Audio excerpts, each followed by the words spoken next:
नमस्कार, आप देख रहे हैं एबीपी न्यूज और आपके साथ मैं हूं राजेंद्र देव। साल का सबसे लंबा पॉलिटिकल सस्पेंस कल खत्म हो गया। राजस्थान को नया मुख्यमंत्री मिल गया। मध्य प्रदेश और छत्तीसगढ़ की तरह राजस्थान में भी नए चेहरे पर भरोसा जताया गया। पहली बार विधायक बने भजनलाल शर्मा चीफ मिनिस्टर बने हैं। 15 दिसंबर को शपथ लेंगे भजनलाल शर्मा। मोहन यादव हो या फिर विष्णुदेव साय हो, इनका मुख्यमंत्री बनना किसी सरप्राइज से कम नहीं है। तीनों राज्यों में बीजेपी ने नई पीढ़ी पर, नए चेहरों पर भरोसा जताया है। सवाल है कि इस सरप्राइज के पीछे की वजह क्या है।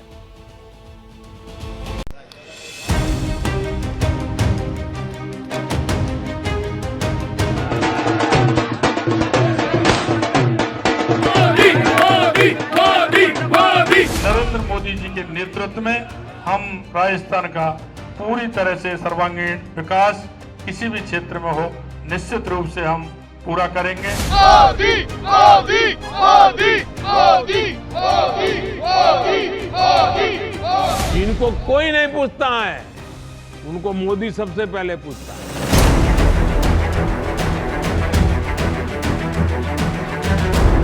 और मोदी जी ने सिद्ध कर दिया कि किसी भी कार्यकर्ता की मेहनत बेकार नहीं जाए, बशर्ते वो दिल से काम करे। पार्टी ने मुझ जैसे सामान्य कार्यकर्ताओं को भी एक बड़ी जवाबदारी दी है। प्रधानमंत्री श्री नरेंद्र मोदी जी के नेतृत्व में ही संभव हो सकता है कि एक चाय वाला प्रधानमंत्री और एक छोटे शहर से किसान पुत्र मुख्यमंत्री बन रहा है। मोदी है तो मुमकिन है। ये भारतीय जनता पार्टी है कि एक छोटे से कार्यकर्ता को भी सीएम बनाया जा सकता है।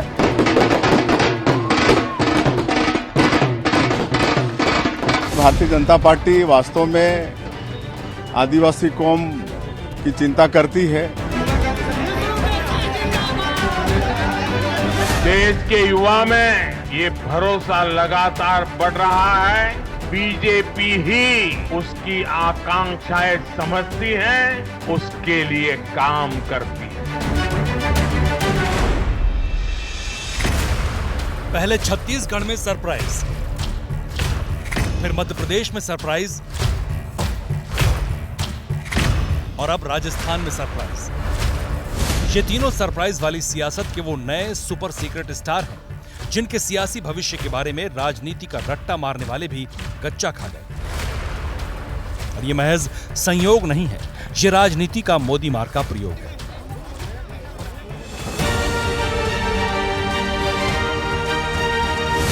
रवायतों को तोड़कर फर्श से उठाकर अर्श पर बिठा देने वाली अदा का नतीजा है।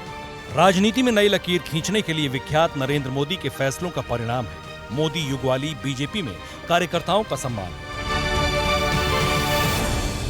तमाम लोग देखिए, इनके चेहरों की खुशी देखिए, क्योंकि एक कार्यकर्ता इनके बीच का मुख्यमंत्री बना है। इसीलिए देखिए पटाखे छूट रहे हैं और सब लोग मोदी मोदी के नारे लगा रहे हैं।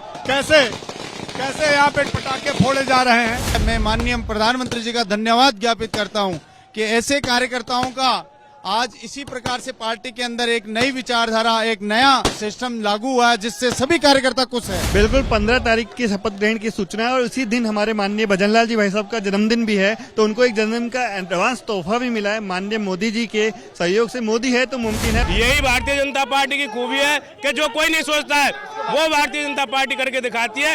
इस तरह के निर्णय लेने के लिए भारतीय जनता पार्टी और देश के प्रधानमंत्री जी जाने जाते हैं। 3 सूबे, 3 चेहरे, तीनों नए और तीनों अनुमानों से परे। ऐसे में हर किसी के दिमाग में यह सवाल आ रहा है कि बीजेपी ने तीनों नए चेहरों पर दांव क्यों लगाया। इस सरप्राइज के पीछे मोदी की सोच क्या है? सिर्फ 2024 का प्लान है या फिर कुछ और है? यह सवाल इसलिए अहम है क्योंकि करीब 10 दिनों के मंथन के बाद ये तीनों नाम निकले हैं। बीजेपी में ये परिपाटी रही है कि वो चेहरों को आगे करके चुनाव लड़ती है, खास तौर पर उन राज्यों में जहां पर पहले से बड़ा चेहरा हो। लेकिन इन चुनाव में बीजेपी ने प्रधानमंत्री नरेंद्र मोदी के चेहरे को आगे करके चुनाव लड़ा। जिन सूबों में बीजेपी का चेहरा नहीं होता, वहां मुख्यमंत्री का चेहरा देने में बीजेपी को समय नहीं लगता। बीजेपी महज चंद दिनों में नाम का ऐलान कर देती है, लेकिन इस बार बीजेपी को 10 दिन लग गए। एक और बड़ी बात यह है कि पहली बार ऐसा हुआ कि मुख्यमंत्री तय करने के लिए किसी दूसरे राज्य के मुख्यमंत्री को भेजा गया, लेकिन उसके बाद जो नाम सामने आए उसने राजनीति पर नजर रखने वालों को भी चौंका दिया। सबसे चौंकाने वाला है ये चेहरा, जिनका नाम भजनलाल शर्मा है, जिन्हें मरुधरा की सत्ता पर बिठाया गया है, जिसे वसुंधरा राजे का विकल्प बनाया गया है, जिन्होंने पहली दफा जीत देखी है लेकिन विधानसभा की चौखट नहीं देखी। उन भजनलाल शर्मा को राजस्थान की कमान सौंपकर बीजेपी आला कमान या कहिए पीएम मोदी ने फिर से नई लकीर खींच दी। माननीय हमारे यशस्वी प्रधानमंत्री नरेंद्र मोदी जी के नेतृत्व में हम राजस्थान का पूरी तरह से सर्वांगीण विकास किसी भी क्षेत्र में हो निश्चित रूप से हम पूरा करेंगे, ये मैं आप सभी को विश्वास दिलाता हूँ। माथे पर राजस्थानी साफा, आंखों पर चश्मा, खिलखिलाते चेहरे वाले ये वही भजनलाल शर्मा हैं जिन्हें वसुंधरा राजे के करीबी विधायक अशोक लाहोटी का टिकट काटकर सांगानेर से उतारा गया था, जिन्होंने जबरदस्त जीत हासिल की है। पहली बार विधायक को सिंहासन पर बिठाकर भविष्य की राजनीति के नए संकेत दिए। बीजेपी ने 3 राज्यों में जो मुख्यमंत्री बनाए, छत्तीसगढ़ में आदिवासी मुख्यमंत्री बनाया, मध्य प्रदेश में ओबीसी और राजस्थान में सामान्य वर्ग से मुख्यमंत्री बनाया।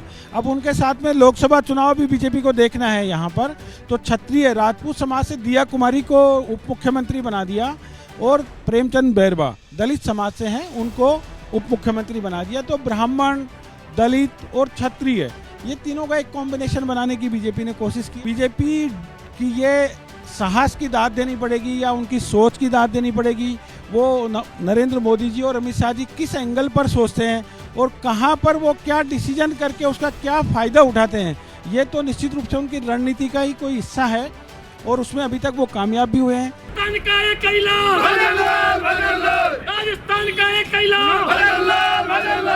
ना तो भजनलाल शर्मा और न ही उनके समर्थकों को रत्ती भर भी एहसास था कि 10 सालों से संगठन में किए गए कठिन परिश्रम का यूं इनाम दिया जाएगा। रोते हुए समर्थक देखिए, उस भजनलाल शर्मा के समर्थक जो खुशी में फूट फूट के रो रहे हैं, ये आंसू क्यों है? भजनलाल जी के लिए 1.5 महीने पहले हम लोगों ने खून पसीना बहाया, आज इतनी बड़ी खुशी मिली है। ये खुशी जो है वो सच में हमने कभी सोची नहीं, सपना नहीं देखा था ना भाई साहब ऐसी कभी बड़ी बातें करते थे। अब जरा समझिए कि भजनलाल शर्मा, मोहन यादव या फिर विष्णुदेव साय सरीखे नेताओं के हाथ में सत्ता सौंपकर पीएम मोदी ने जो चौंकाया है, उसके पीछे की वजह क्या है। सबसे पहली वजह है कार्यकर्ताओं को मैसेज, दूसरी नई लीडरशिप को तैयार करना, तीसरी पार्टी का विस्तार, चौथी कास्ट इक्वेशन, 5वीं वजह प्लान 2024 और 6ठी वजह है टारगेट 2047। इन्हीं के इर्द गिर्द प्रधानमंत्री नरेंद्र मोदी और मोदी युग की बीजेपी की पूरी रणनीति काम कर रही है। नौजवानों को अपने फोकस के सेंटर में रखने वाले प्रधानमंत्री नरेंद्र मोदी ने पिछली कतारों में खड़े नेताओं को पहली कतार में लाकर सबसे आगे खड़ा कर दिया। हमारी सरकार माई बाप सरकार नहीं है, बल्कि हमारी सरकार तो महतारी पिता की सेवक सरकार है। माँ बाप का जो एक बच्चा सेवा भाव करता है ना, वैसे ही ये मोदी आपकी सेवा का काम करता है। ये भजनलाल शर्मा का परिवार है, ये पिता है और ये उनकी माँ। ये घर उस शख्सियत का है जिसके हाथ में राजस्थान की सत्ता सौंपने का फैसला हुआ है। बेटे के मुख्यमंत्री बनने का यकीन ना तो माँ को हो रहा है ना ही पिता को। बहुत बढ़िया लग रहा भैया, बहुत बढ़िया लग रहा है। गिरिराज बाबा की मेहरबानी सब। कभी आपने सोचा था क्या कभी ऐसा हो जाएगा? हाँ, ना सोचो, पर बाकी ऊपर वाली मर्जी, सबको सब काम होगा ऊपर की। बहुत बढ़िया, भगवान की मेहरबानी है, गिरिराज बाबा की, बालाजी की मर्जी है। हाँ, बहुत मेहरबानी। कैसा महसूस कर रहे हैं आप? तो हमें सपने नहीं है इस चीज की, आज हमें बहुत खुशी की बात है। सरप्राइज सिर्फ भजनलाल के परिवार को ही नहीं मिला, मोहन यादव के परिवार को भी कुछ यूं ही सरप्राइज मिला। ये तस्वीर उन्हीं मोहन यादव के घर की है जिन्हें हिंदुस्तान की हृदय स्थली की कमान सौंपी गई। वो डॉक्टर मोहन यादव जिनका नाम चंद घंटे बाद मध्य प्रदेश के नए मुख्यमंत्री के तौर पर दर्ज हो जाएगा। मोदी जिंदाबाद, जिंदाबाद, जिंदाबाद, भारतीय जनता पार्टी।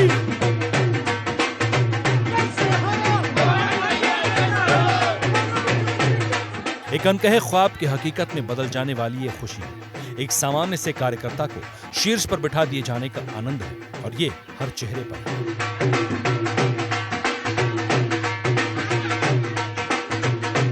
खुशी का कोई ठिकाना नहीं। बेटा हम और दीदी अंगारेश्वर दर्शन करने गए थे। दीदी ने बोला था जैसे खबर आया हमको फ़ोन लगाना, तुरंत फ़ोन उनको लगाया मैंने। हमने कहा नेताजी सीएम बन गए हैं। बहुत खुशी का क्षण है और कल से ऐसा महसूस हो रहा है कि पूरा उज्जैन खुश है। हर व्यक्ति को लग रहा है कि मेरे घर का व्यक्ति मुख्यमंत्री बना है, मेरे परिवार का सदस्य मुख्यमंत्री बना है। उज्जैन के एक सामान्य से घर में रहने वाले ये मोहन यादव के पिता हैं।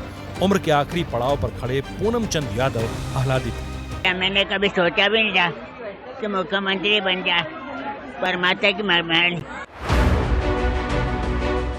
डॉक्टर मोहन यादव के परिवार की तरह ही छत्तीसगढ़ के नए नवेले मनोनीत मुख्यमंत्री के घरवाले भी सरप्राइज्ड हो गए थे जब विष्णुदेव साय को सत्ता सौंपने की घोषणा हुई थी। परिवार वाले चकित थे, हालांकि पत्नी को एहसास पहले हो गया था। अंदाजा था, है ना, क्योंकि बहुत पहले से इनका नाम चल रहा था। तो भाई सबकी इच्छा होती है कि परिवार से कोई बहुत बड़ा इंसान बने, है ना। तो हम लोग सब लोग उसी हिसाब से मेहनत भी किए, भगवान से पूजा भी किए, प्रार्थना किए अपने महादेव से। हालांकि चुनाव प्रचार के दौरान ही अमित शाह ने संकेतों में कार्यकर्ताओं को बता दिया था कि उनके बीच से ही निकले विष्णुदेव साय के नाम के पीछे सरकारी विशेषण लगाने की तैयारी है। विष्णुदेव जी हमारे अनुभवी कार्यकर्ता है, नेता है, सांसद रहे, विधायक रहे, प्रदेश अध्यक्ष रहे। एक अनुभवी नेता को आपके सामने भारतीय जनता पार्टी लेकर आई है। आप इनको विधायक बना दो, उनको बड़ा आदमी बनाने का काम हम करेंगे। दरअसल नए चेहरों को सत्ता सौंपकर बीजेपी नौजवान वोटर्स पर फोकस कर रही है, खासकर उस फर्स्ट टाइम वोटर को साधने में लगी है जिसका जिक्र अक्सर पीएम मोदी करते हैं। मैं फर्स्ट टाइम वोटर को कहना चाहता हूं, क्या गरीब को पक्का घर मिले, इसके लिए आपका वोट समर्पित हो सकता है कि नहीं सकता है। मैं मेरे फर्स्ट टाइम वोटर को कहना चाहता हूं, किसान के खेत में पानी पहुंचे, इसके लिए आपका पहला वोट जाना चाहिए कि नहीं जाना चाहिए। परिवारवाद से इतर नए चेहरे को सत्ता सौंपकर ये संदेश देने की कोशिश की जा रही है कि ये दरवाजा किसी भी कार्यकर्ता के लिए खुला है। भारतीय जनता पार्टी में ही संभव है जहां ना परिवारवाद की आवश्यकता है, ना धनबल की आवश्यकता है, ना बाहुबल की आवश्यकता है। आवश्यकता है तो सिर्फ कर्तव्यनिष्ठ कार्यकर्ता की। ये तब और अहम है जबकि बीजेपी दुनिया की सबसे बड़ी कार्यकर्ताओं वाली पार्टी है और बीजेपी देश में लंबे अरसे की राजनीति की तैयारी कर रही है।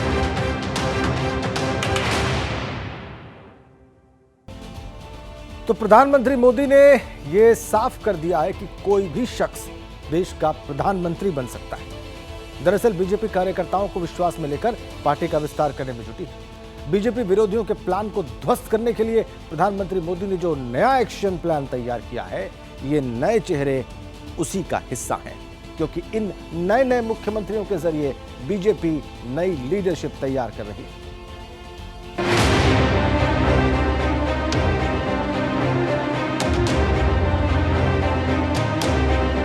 70 साल की वसुंधरा राजे 10 साल मुख्यमंत्री रही हैं, जबकि भजनलाल शर्मा 56 साल के हैं और पहली बार विधायक बने। 64 साल के शिवराज सिंह चौहान करीब 18 साल मुख्यमंत्री रहे, जबकि 58 साल के मोहन यादव को पहली बार मुख्यमंत्री बनाया गया है। 71 साल के रमन सिंह भी 15 साल लगातार मुख्यमंत्री रहे। उनकी जगह 59 साल के विष्णुदेव साय को पहली दफा मुख्यमंत्री बनाया गया है।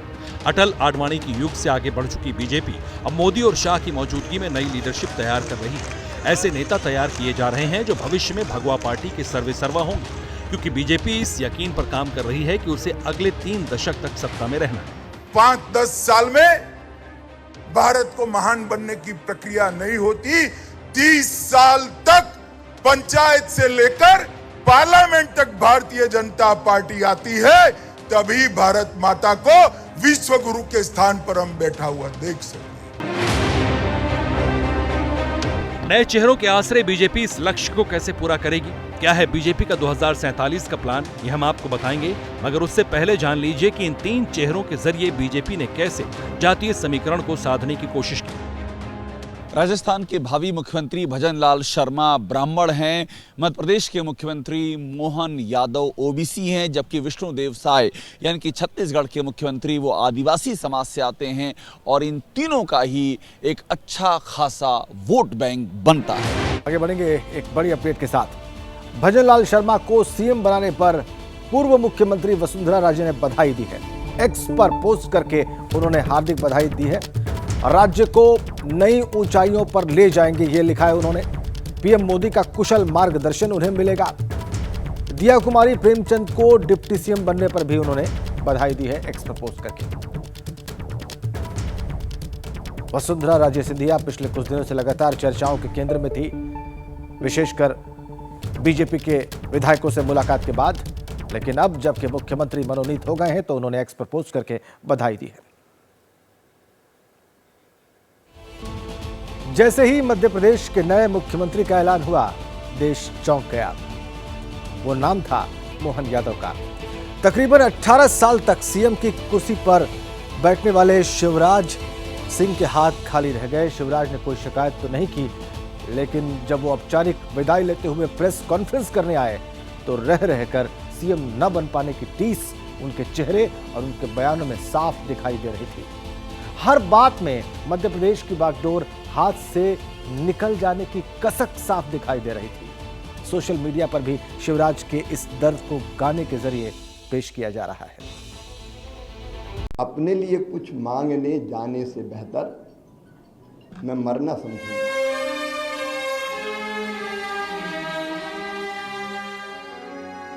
मांगने जाने से बेहतर मरना समझूंगा, ये शिवराज सिंह के मुंह से निकले सिर्फ 6 शब्द हैं, लेकिन 6 शब्दों में शिवराज के दर्द का समंदर सिमटा हुआ है।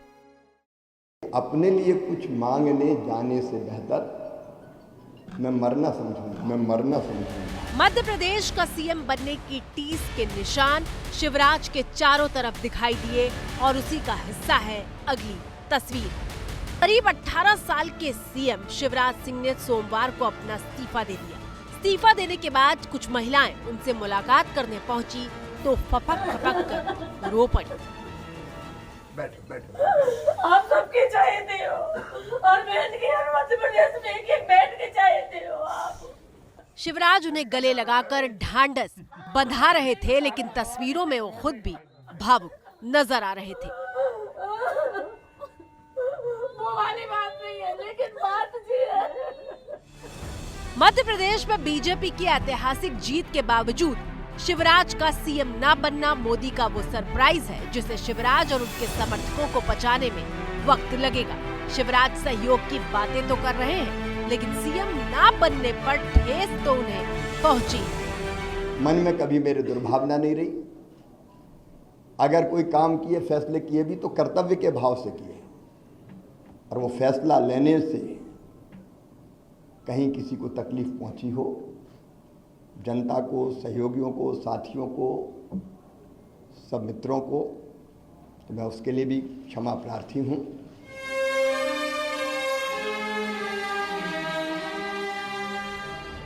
अब समझिए कैसे अचानक मध्य प्रदेश में तस्वीर बदली। सोमवार दोपहर 3 बजे तक मध्य प्रदेश में मामा का माहौल टाइट था। शिवराज सिंह चौहान है, अब नहीं तूफान है। शिवराज सिंह चौहान है, मध्य प्रदेश की शान है। शिवराज सिंह चौहान है। बीजेपी पर्यवेक्षकों की टीम मध्य प्रदेश पहुंच चुकी थी।